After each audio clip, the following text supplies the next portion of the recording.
Can everyone see?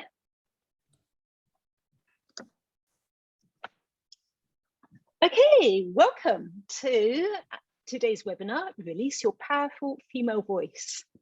So let's get started. I think we're good for this, Joanna. Okay, so let me start by telling you a little bit about myself. For those of you who don't know me already, so Marie Stephenson, I'm an executive coach, and my coaching company is called Stephenson Coaching. My slogan is actually release your inner voice. Okay, so that's why I've adapted it to my new program, which is called Release Your Powerful Female Voice. So let me tell you a little bit about myself. So like Joanna, I'm British. I've lived in France for almost 30 years now. And for a large part of that time, I've been working with both women and men in companies and top French business schools to help people to learn how to communicate effectively. Really, what I'd say is the guiding principle behind the coaching that I do is really to help my clients to overcome any mental blocks and inhibitions that they have and that are stopping them from speaking confidently and with impact. So my aim is to help my clients to learn how to express their opinion freely and especially to overcome the fear of judgment, which is what so many of us feel when we have to speak in public. And it's really from my experience of working with women that I've realized that there's actually a real need for a special program, especially for women, designed for women. And that's why I've created this program called Release Your Powerful Female Voice. So I really feel like as women, we have our own mountain to climb. We struggle with our limiting beliefs that come from our education and from the society. And I feel like it's a real challenge for us as women to release ourselves from the double bind imposed by the society. So what do I mean by the double bind? It's this idea that we have to be feminine and gentle to be liked, yet at the same time, we have to be firm and assertive to be successful. So that's the double bind. And I really feel passionate about helping women to overcome these limiting beliefs, to overcome this double bind and to really achieve their true potential. That's really what I feel passionate about with this program and with my coaching in general. My own personal experience and my professional experience also really convinces me that as women, we can overcome these hurdles that we're facing and that we too can release our powerful female voice.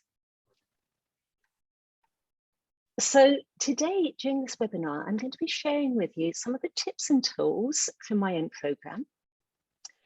And it's going to be quite interactive. So I'm going to be giving you some exercises to do. So if you can get a pen and paper ready, or just something that you can take some notes on. And so, yeah, let's go. And I'll start by sharing a little bit of theory with you. And sorry, actually, just one thing I wanted to say. If I will be taking questions at the end, but if there's anything that's not clear for you as we're going along, especially with the exercises, don't hesitate to just let me know in the chat. So let's look at this. So what you'll learn from this webinar today. So we'll be looking at what's holding women back from assertively speaking in public. What are the injunctions, the drivers, and the limiting beliefs that are affecting us, and in what way are they affecting us? And I'll be sharing with you some practical tips and tools to gain confidence and release your own powerful female voice.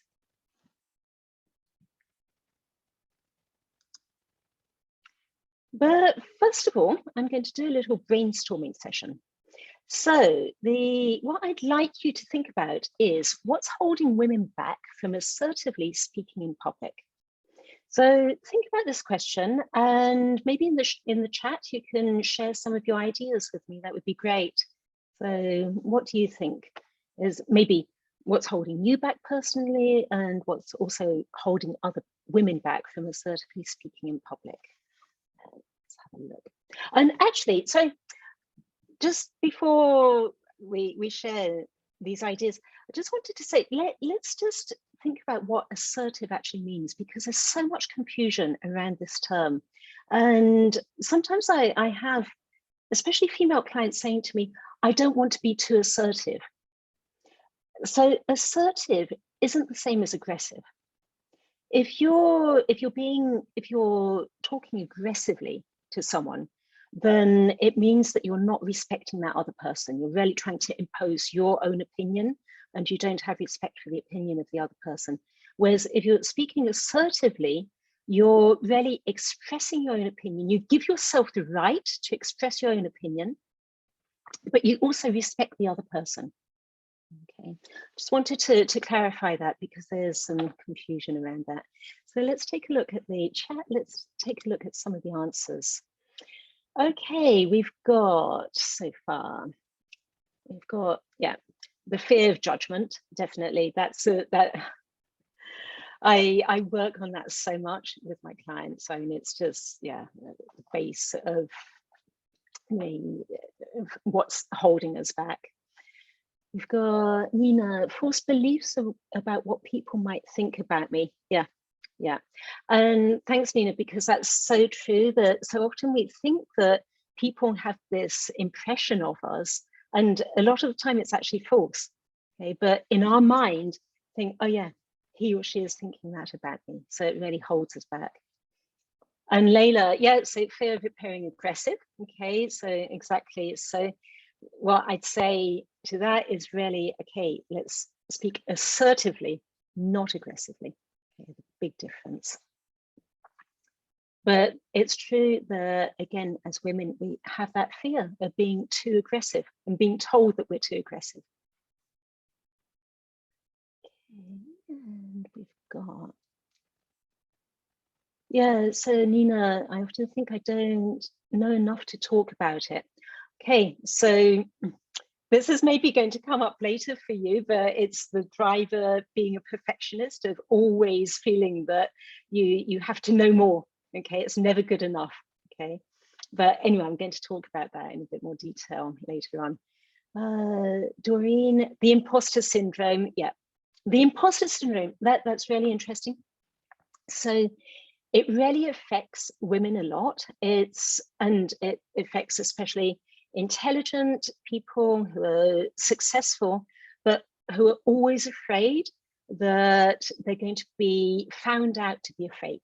Okay? And men also do suffer from it. I have male clients who suffer from the imposter syndrome, but there are a lot more women than men who tend to suffer from it, unfortunately. Florence, fear of not being the best person to speak on a given subject. Okay, yeah, so feeling like, oh, there's someone else who can do better than me. Okay, and Jane, it's the double bind that you stated at the start. Yeah, it's so strong, that double bind. And it's so important to be aware of it. Okay, that's why during this webinar today, I'm going to be giving you some theory, because I want you to just be aware of what's holding us back subconsciously. And Louise, I'd like a role model to channel. Okay, we're going to be talking about role models, actually. So thanks for showing that. And Hattie, fear of being undermined when speaking your non-native language.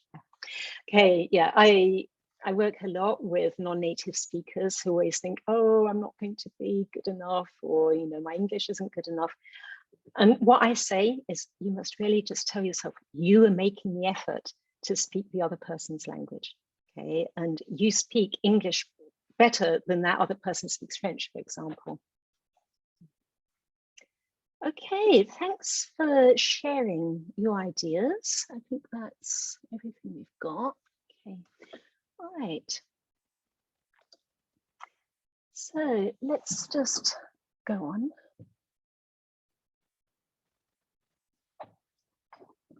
So let's take a look now at the 12 injunctions of transactional analysis. So first of all, let me just explain to you what transactional analysis is. It's best known as TA. We always use the abbreviation of it. Some of you might already know, but for those of you who don't know it, so it's a tool that we use a lot in psychology and coaching. It's actually one of my favorite tools. And so transactional analysis was founded by Eric Byrne in the 1950s. He was a Canadian psychiatrist. And to put it simply, it's a way of explaining human behavior. It's really highly effective to become aware of our communication patterns, the way that we communicate. And also, it's great to understand when there's a communication breakdown with certain people in certain situations. TA is best known for the parent, adult, child ego states. Okay, it's when you might have seen those symbols of the 3 circles stacked on top of each other, parent, adult, child. Okay. I'm not going to go into that today because that's not so relevant to this subject, but what I do want us to look at is the idea of injunctions. So what are injunctions? They're negative parental commands. And we receive injunctions when we're very young. They can be given to us through modeling, rewarding certain behaviors, or direct expression. And sometimes even, actually, we feel like we've been given these injunctions, we've been told to do this or not do this. But in fact, just as a child, it's our interpretation, but it can be a misinterpretation. So in TA, there are 12 injunctions, and these are the 12 of them. For today's webinar, I want us to focus on the 6 that are in red. And I'm just going to go through some of these with you and tell you how this can affect us in the situation where we need to speak in public, when we need to speak up in meetings to really express our opinion. Okay. So the first one is don't be or don't exist. So this idea of don't be, maybe as a child you heard comments like, if it worked for you, I'd have a career.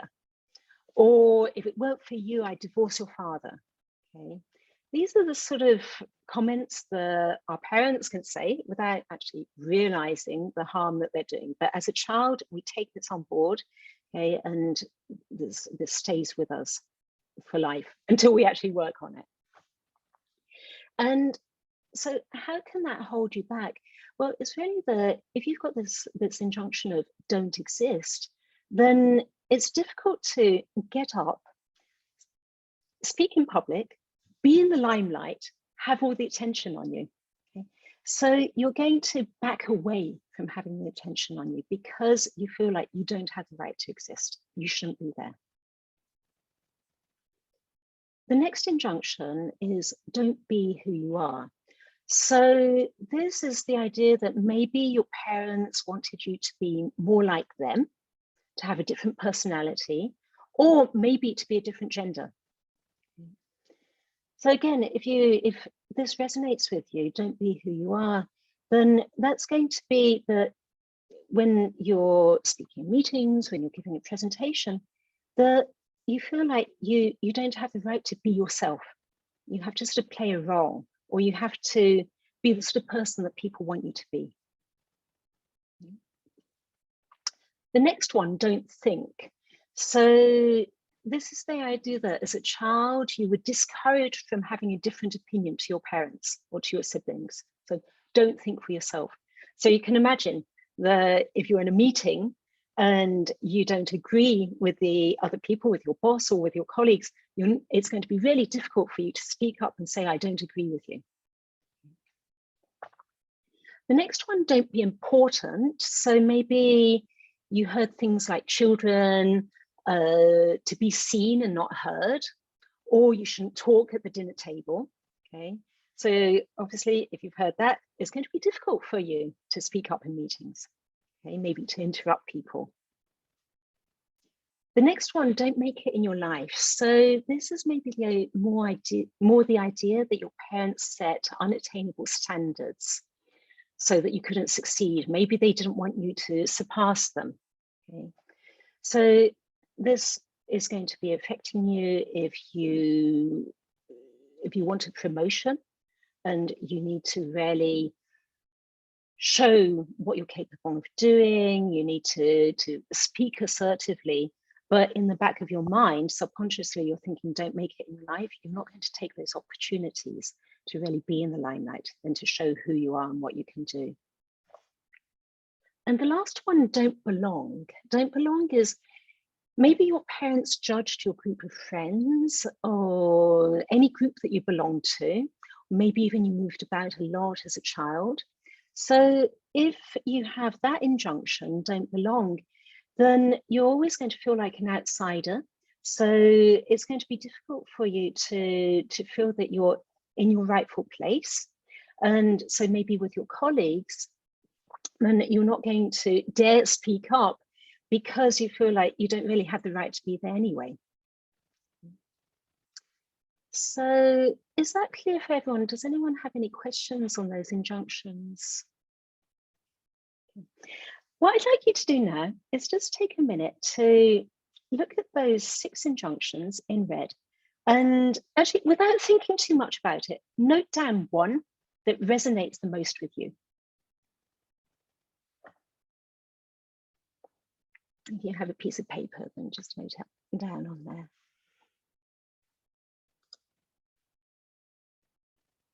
Oh yeah, Lucy, do the injunctions only begin in childhood? They do begin in childhood. Yeah, it's really during our childhood, that's when we decide what behavior we're going to have in our life. Okay. Can they arrive later on during professional life, for example?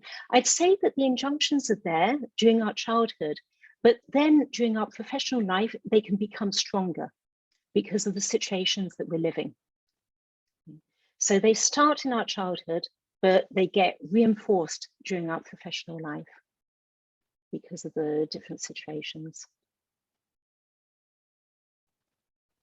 Thanks for the question, Lucy. Okay, let's move on. So we're going to now take a look at the 5 drivers of TA. So drivers, again, like injunctions, they're really developed at an early age. When we start to understand what's approved of and what's disapproved of by our parents and by the adults around us. So our drivers are really our way of adapting to our environment so that we feel okay about ourselves. So I'm going to be asking you to do the same thing actually for these drivers, but I'll just go through them and explain what they are. And then I'm going to ask you to note down one driver that particularly resonates with you. Okay, so the first one is please me. This is so feminine. As women, so many of us have this as a strong driver. Please me is really, okay, you always want everyone to be happy with you. Okay.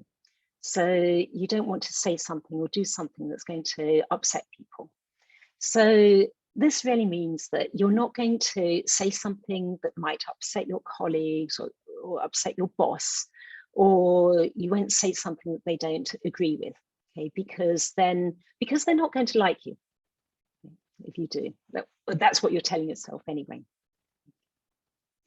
The next one, be strong. Be strong is the idea that you don't want to ask for help. You don't want to show your vulnerability. So maybe if this is an important driver for you, then maybe you don't dare speak up and ask for that help that you need. Okay, maybe you don't dare say, look, I've got too much work on. I need to have an intern to help me, or you need to take some of the workload off me. So you won't dare speak up and actually show that you're vulnerable. You're afraid of showing any weakness because in your mind, I have to be strong. The next one, hurry up. That's for people who always feel like, they have to be doing everything in a rush and be quick about everything and not take their time. So how can this affect you in public speaking? It's really it means that you're maybe going to rush through your presentation, okay, speaking really quickly. And I see this a lot. People just go so fast. The problem with that is if you're rushing, then you're going to be really stressed, okay? And also your audience doesn't have time to process the information. Okay, the next one, try hard. This is for people who feel like they always have to make loads of efforts. Okay, so I have to try hard. Everything I do, I have to make loads of efforts. So if this is a strong driver for you, then maybe you're going to spend hours and hours preparing a meeting or preparing a presentation, even if it's a subject that you know really well, but you always have to try really hard, so you work really hard at it. And the next one is be perfect. Again, this tends to be a very feminine driver. So it's the idea that everything you do has to be perfect. You mustn't show that you have any faults or any weaknesses. So maybe if this is an important driver for you, you're maybe going to refuse an opportunity to speak in public or to maybe speak at a conference or something because you're afraid that you're not going to be good enough. So you're not going to take those opportunities because you're afraid of not being good enough. Or maybe it means that you're over-prepared because you're so worried that you're not going to have enough, that as a result, you've got too much. So once again, just take one of those drivers, note it down, the one that resonates most strongly with you.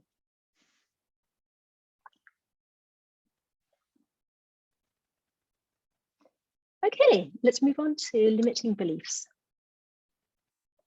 So what are limiting beliefs? Okay, so limiting beliefs is the way that we sort of see ourselves, things that we tell ourselves. The problem is with limiting beliefs, they take away our power to act and to give the best of ourselves, and they stand in the way of our success. So take a look at these limiting beliefs and say to yourself, do these resonate with you? So maybe, okay, I'm too young for people to take me seriously. I sometimes hear this with some of my young clients who have done incredibly well in their career, but they're afraid that, again, when they're giving a presentation, oh, I'm so young, people are going to think that I don't know enough because I'm young. Or on the other scale, the other end of the scale, you've got, I'm too old to be listened to. So we hear this so often, the seniors in the company, they're sort of has-beens. Okay, if you're thinking that, you're going to be afraid that people won't want to listen to you because you're too old. I'm not educated, smart, or pretty enough. The educated, actually, I come across this often with my clients who are maybe self-made women or self-made men. And they don't necessarily have that many diplomas, but they've done incredibly well because they're just really smart. But because they don't have those diplomas, they say to themselves, oh, I'm not educated enough. All my colleagues have been to this top business school, for example. So these are all the things that hold us back. I need to make others happy so I won't be rejected.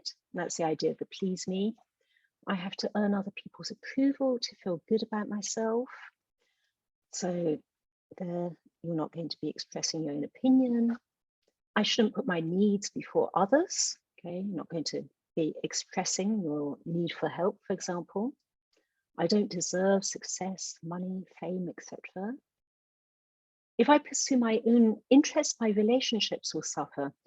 This one can be interesting because, again, as women, sometimes we're afraid that if we take that promotion, we're going to have so much work that as a result, we're not going to be able to give enough time to our family. And in general, these are questions that men don't ask themselves, in general. There's exceptions, but it tends to be something that holds women back. Or if I speak my mind, I'll be rejected. So once again, choose one of those limiting beliefs and note it down. Or if you have another limiting belief that you know of, you can also note that down.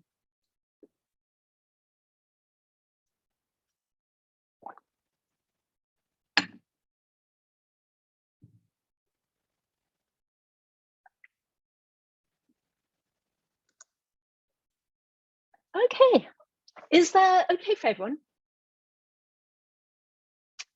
Let's go on, great. So now I'm going to share with you some of my tips to speak assertively. So we looked at the theoretical side, okay, and now I'm going to give you some concrete tips. So the first tip, rewrite your own story. Who will you be when you no longer have those injunctions and limiting beliefs that are stopping you from thriving? So the idea behind this is that what I want you to do actually is reprogram your brain. So if, for example, okay, let me take an example for you. If you have the injunction, don't be important, say to yourself, what would my life be like if I accepted to be in the limelight? If I accepted to speak up more in meetings? If you actually shine during your oral presentations? So the negative behavior is don't be important. Okay, that's the injunction, don't be important. So the idea is to turn that into positive behavior, okay, so that your brain thinks differently about the situation. I'll take another example. If you have the limiting belief, I have to earn other people's approval to feel good about myself, say to yourself, what would it be like when I speak in public if I'm freed from the fear of judgment, if I no longer have that fear of judgment? What would it be like for me when I give those presentations, or when I speak in meetings, or when I'm in conferences? Take an example of a driver. So if you have the driver be perfect, really think about how much pressure you would release from yourself if you just accepted to do your best and just enjoy giving a talk. So just think about that, and just take one injunction, one driver, one limiting belief, any one that you want, and rewrite your own story.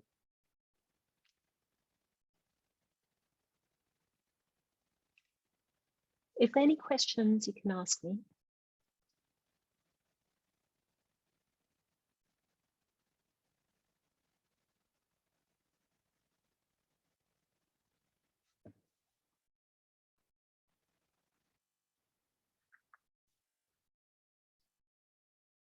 Okay, and so this exercise is something that I'd like to invite you to do by yourself. So what I'd like to invite you to do is to really, any time that you're feeling stressed in a situation, really ask yourself, okay, where's this stress coming from? Is it a driver that's causing me to put too much pressure on myself? Is it an injunction that's telling me that I can't do this, or I shouldn't do this? Or is it a limiting belief that I have about myself? So really try to analyze where that stress is coming from, or where that blockage is coming from. And then rewrite your own story, write it in the positive, okay?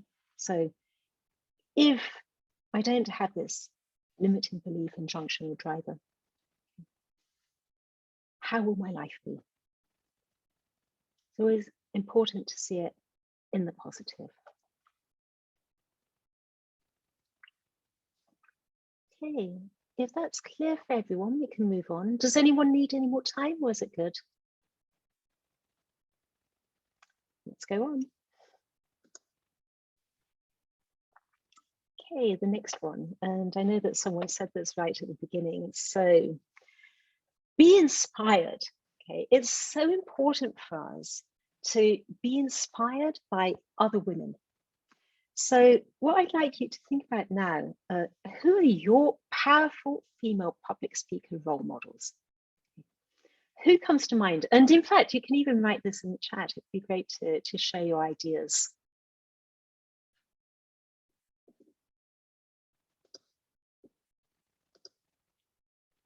Yeah. Amy Cuddy. Oh yeah, Amy Cuddy is great. Yeah, she's just so natural. Brené Brown. Yeah, I love Brené Brown.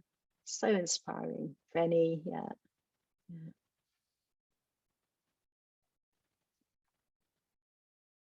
Anyone else you can think of?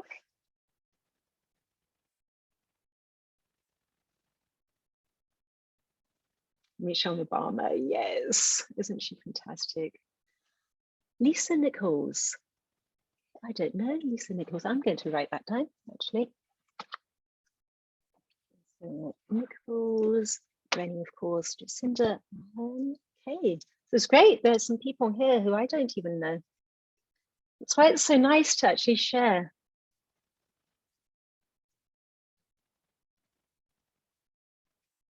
Anyone else?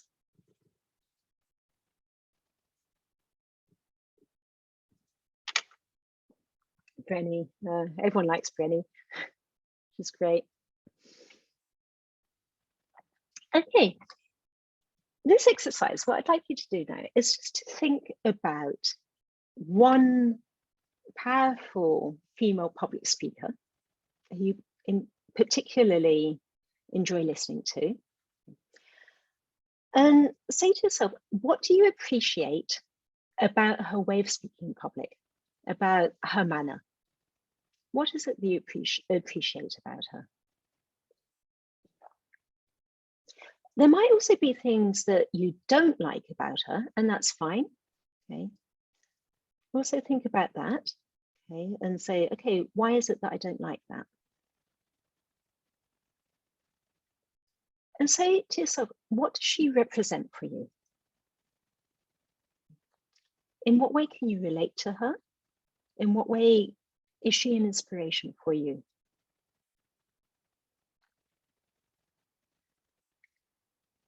And ask yourself this question. So how can you be inspired by her while remaining aligned with your true self? It's important to think about it this way because it's not the idea of copying someone. You don't want to try to copy that person. You'll never be that person. You'll never be the same. And that's not the aim. So you want to remain aligned with who you truly are, but using that person as inspiration.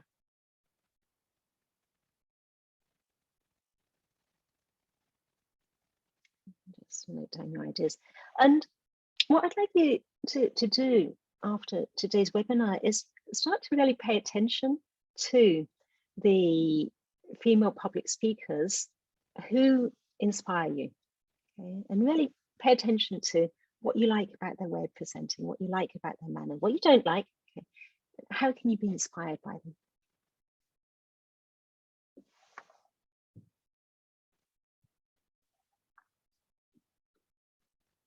Going to move on to the next slide. So here on this slide, I've given you some examples of some female public speakers who I find to be particularly powerful. So there's Priyanka Chopra, who's an Indian model, actress, and singer. I'd really recommend that you that you watch these talks by her. Maybe if you want to, you can take a screenshot to have the links as well. She is so incredibly feminine and so incredibly powerful when she's speaking. Absolutely inspiring, I find. There's the Julia Gillard misogyny speech. So Julia Gillard, who was the ex-Australian Prime Minister and who for 15 minutes told her opponent that he was misogynist, and she said it in such an assertive way and such a powerful way that you're just watching her saying, wow, she really holds her ground. Really impressive. The Emma Watson He for She speech, which you probably know about, which was presented in front of the United Nations in 2014, and that actually set off the He for She initiative. And Sheryl Sandberg, why we have too few women leaders, where she really talks about how women need to come forward more and have their place and really take their rightful place in the workplace. Is that okay so far for everyone? If you have any questions, you can ask me, otherwise we'll go on.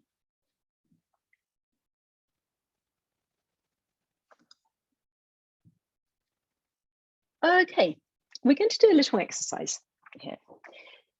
So this is an exercise that you can do. There's just a question in the chat. You're welcome, Isabel. Okay, so this is an exercise that you can do anytime that you have to give a presentation or even just speak in a meeting. Okay, so stand tall and breathe calmly. Breathing is so important.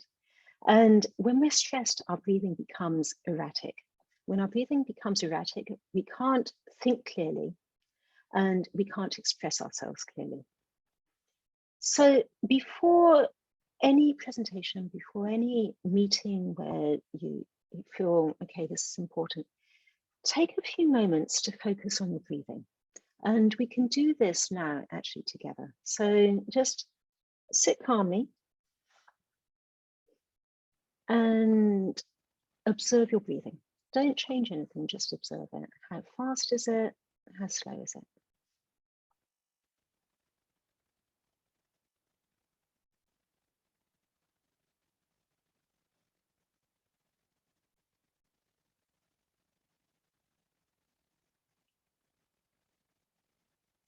Now, take 5 deep inhales and exhales. And you're going to inhale through your nose and exhale through your mouth.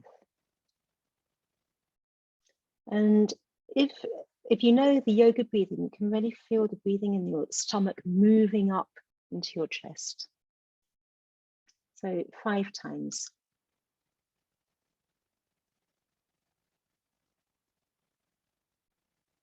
Leila. Yeah, I'll answer your question, Leila, at the end. So that is a great question. Yeah. I'll come back to that at the end. Don't hesitate to remind me.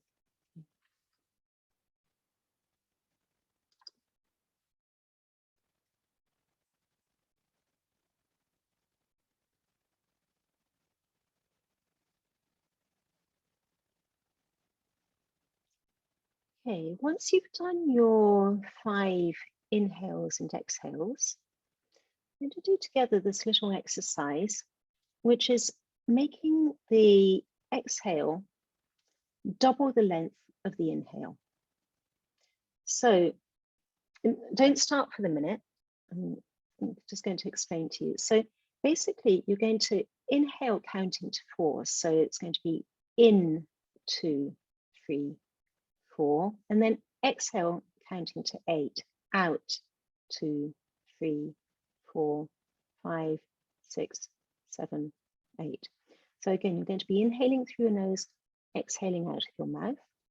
I'm going to count for you to make it easier for you. And if at any point you feel it's too much, just stop. For some people, it can go to their heads, so don't force anything. So sit comfortably, feet on the floor, back straight, okay, and let's go. So in, 2, 3, 4, out, 2, 3, 4, 5, 6, 7, 8. In, 2, 3, 4, out, 2, 3, 4, 5, 6, 7, 8. In, 2, 3, 4, out, 2, 3, 4, 5, 6, 7, 8. In, 2, 3, 4, out, 2, 3, 4, 5, 6, 7, 8. In, 2, 3, 4, out, 2, 3, 4, 5, 6, 7, 8. Okay, and now just let your breathing rest. Let it go back to its normal speed.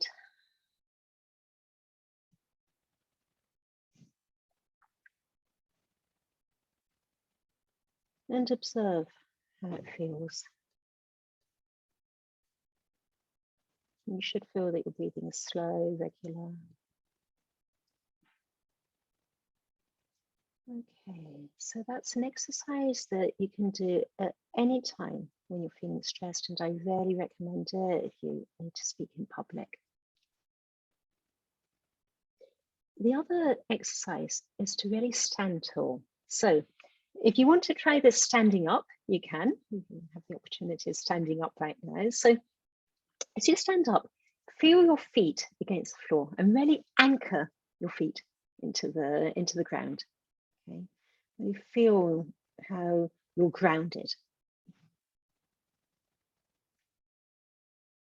And then you're going to squeeze in your pelvic floor muscles. So in French, it's serrer le périnée. So basically, it's pulling in those muscles. It's as if you need to do pee-pee and you need to hold it in. Okay? It's squeezing your pelvic floor muscles. And as you do that, you'll probably feel that your back has become straighter, more erect. And then you're going to pull your shoulders back. Your chest is open. And there you're establishing your presence. Okay? This is a great posture to start speaking. And then as you start to speak, you inhale, and then you start speaking on the exhale. If you're sitting, it's exactly the same idea, but just make sure that your feet are grounded against the floor. Really feel your body firmly settled into the chair. Again, erect spine, shoulders back, chest open. And it's here from your chest that you have your powerful voice to speak.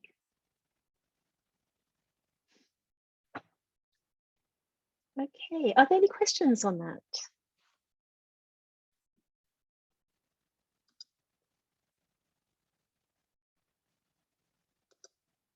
Okay, if that's good, let's move on to the next topic. Feel proud of your content. So for this, what do I mean? Sorry, I see there's a question. Okay, thanks, Isabel. Okay, so feel proud of your content. So this is the idea that you need to always prepare and rehearse beforehand. So there are different techniques that you can use. So they're the storytelling techniques, okay, using metaphors, concrete examples to make your anecdotes, to make your content interesting for your audience. Okay. Having a clear structure, thinking about the introduction, body, conclusion. Think about WIIFM, what's in it for me? What do I mean by that? It's the idea that when you're preparing your content, think about your audience and what benefits you're bringing to your audience, because in their mind, they're subconsciously thinking, what benefits am I getting from listening to this speech?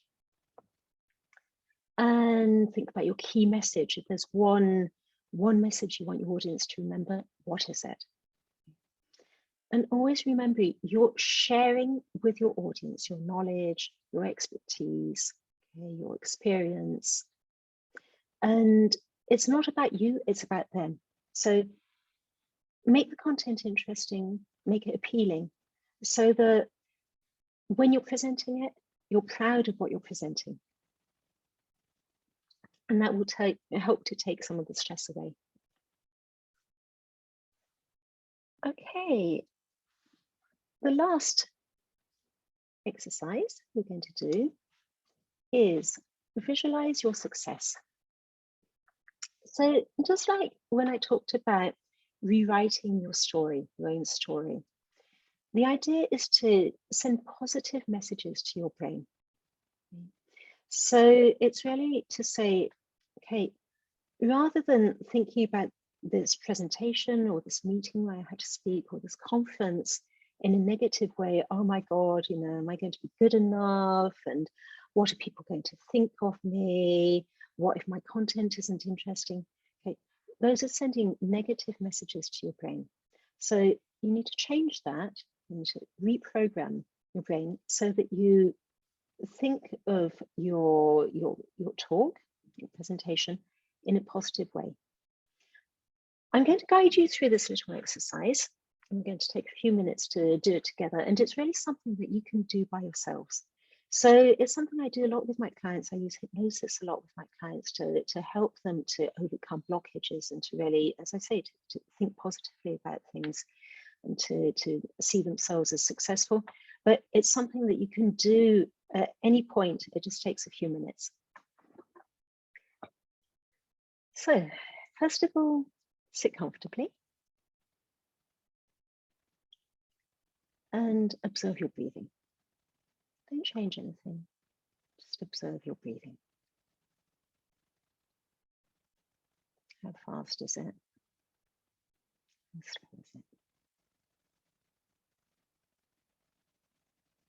You can let it slow down a little bit.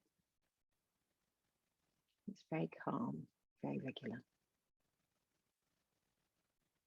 You can have your eyes open or close them if you prefer. And now I'd like to invite you to do a body scan. So go through each part of your body and let each part of your body relax, starting with your feet. Let your feet relax. That relaxation move into the lower part of your legs, to your knees, your thighs. So that the lower part of your body is very relaxed. Maybe it becomes a bit heavier, so you sink into the chair a little bit more. Let your stomach relax, let it be filled with softness.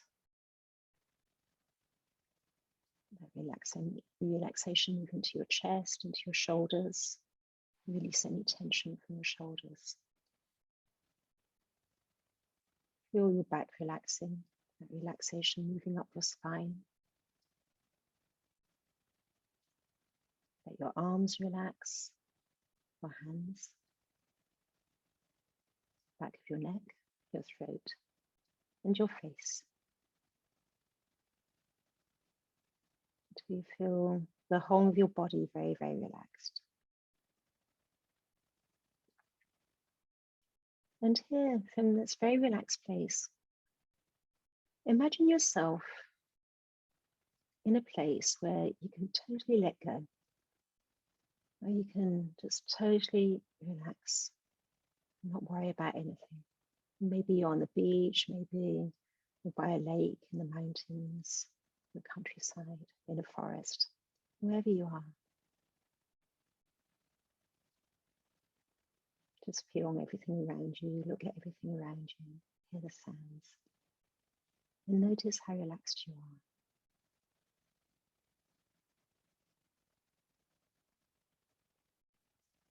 And now in this very peaceful, relaxed place, you can imagine that you have an image in front of you. It might be on a screen, or maybe it's like watching something on the stage in a theatre, whatever image comes to you. And this is an image of a situation that might be stressful for you. Maybe a meeting, a presentation, a job interview, a discussion, something that you're worried could be difficult for you. And now I'd like you to change that image of yourself from someone who's unconfident, not sure of themselves. Change that image into a confident person. And maybe you need to look at your posture, and you can notice how you're really standing straight, you're breathing calmly. You can also just notice maybe a smile on your face. And listen to yourself speaking, and notice how you're speaking powerfully, confidently, and with impact. You can say to yourself, I am that person. And in this future situation, I'm going to be this confident, impactful, powerful person.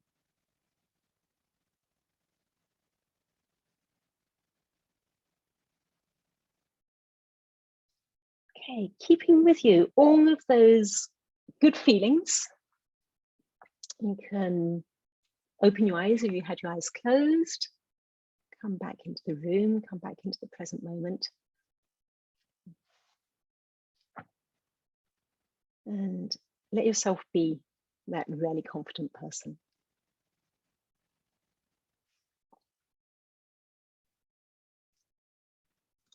Okay, so that brings me to the end of my presentation today. And I'll take any questions. And before I take those questions, actually, let me just go on to the chat, because there was a really good question earlier. So Leila, yes, so Leila, you said, what if I'm more inspired by male speakers? Yeah, can I still release my powerful female voice if my role models are male? Of course you can, okay? What I'd say about that is, of course, you know, you're inspired by men and women, but also maybe take some examples of powerful female speakers and see what you like about them. How can you be inspired by them as well? But of course, be inspired by men. Okay, it's important to be inspired by men and women. So yeah, of course. Okay, let me use. Okay, great. So do we have any questions now? Any remarks? Is there anything that you'd like to share? Maria, I have a question for you. How do you work on these topics in your coaching practice? I mean, how do you go about it? Or can you give us an example of, I don't know, a context, a situation? Yeah. So for example, if I have a client who comes along to me and says, okay, I work a lot with non-native speakers. So a client comes along and says, look, I've got so many presentations to give in English, and I just feel my English isn't good enough. I'm ashamed of my English. I feel like I'm judged by everyone. All my colleagues speak better English than me. Okay, I mean, I hear this all the time. So already I say to the person, the chances are your colleagues don't speak better English than you, and there's a good chance that they probably feel just as blocked as you do, but no one dares actually say it. And then again, it's changing perspective. So it's all about, okay, it's not English that's a problem, it's the way that I'm looking at this situation. So I'm seeing myself as not being good enough. So okay, so I'll encourage the person to see themselves in a different light. Hey, what's this great experience that you have? Okay, and what expertise are you going to share with your audience? Okay. And that's why also we work a lot on visualization techniques. So just like the technique I just shared with you, just so that people can actually see things from a different perspective, and that their brain is reprogrammed to look at things, to look at the situation positively. So I use hypnosis for that. I use guided visualization. I use a lot of transactional analysis to help people to really understand where these blockages are coming from. Nina, so what do you think about genderless voice? Yeah, I put a YouTube video into the chat because I was thinking about it. They try to create genderless voice. If ever we can talk about genderless, I put it in quotation marks. Okay, yeah, thanks for sharing that, Nina. In all honesty, I never really thought about it before. What I say is, why not? Okay. For me personally, it's important that as a woman, I'm proud of being a woman, that I don't try to be a man. I don't try to be genderless. I'm a woman, and I'm there with my powerful female voice. Okay, so, but genderless, I mean, is it really possible? I don't know. Really interesting question, actually, and I would definitely watch that video to learn more. But thanks for that, Nina. Yeah. Thank you, Nina. Anyone else have a question for Marie? I'm just going to share with you in the chat Marie's contact details should you want to ask a question, I recommend you connect with Marie on LinkedIn. Don't hesitate to, address yourself directly to Marie. Marie, I'd like to say a big thank you to you. It was an amazing experience. I particularly enjoyed the injunctions of TA. I didn't actually realize how clear it was and how helpful it was to understand some of the limiting beliefs that we may have, and more importantly, how to overcome them. So thank you for that. I found that particularly interesting. A pleasure. The rest of you, what kind of key ideas do you take away from today? Don't hesitate to share in the chat, just an idea, a thought, perhaps something that you'd like to try out next time you're in this position. Doreen, I think you have a fan. You're a wonderful person. I quite agree. I'm a big fan too, Doreen. Thank you. I'm really touched. Goodness. Marie, would you mind sharing the last slide just with the date for the next? Exactly. Yeah, see the rewrite your story, definitely. Okay, just wanted to say, so thank you again, Marie. Our next webinar is on the 13th of May with Pierre. This time, those of you who know Pierre, he'll be coming back to tell us more about le leadership conscient. So do tune in next time, the 13th of May. And as I say, don't hesitate to connect with Marie. And as of next week, we shall be sending out the blog article written by Laure and the recording from today, so that you can come back to points that you found particularly relevant in the weeks to come. So thank you again. Thank you, everyone. Thank you, Marie. Thank you, everyone. Thank you very much. And don't hesitate to reach out and connect on LinkedIn. I'd love to connect with you all. Thank you all for participating. Bye-bye, everyone. Have a great weekend and see you all very soon.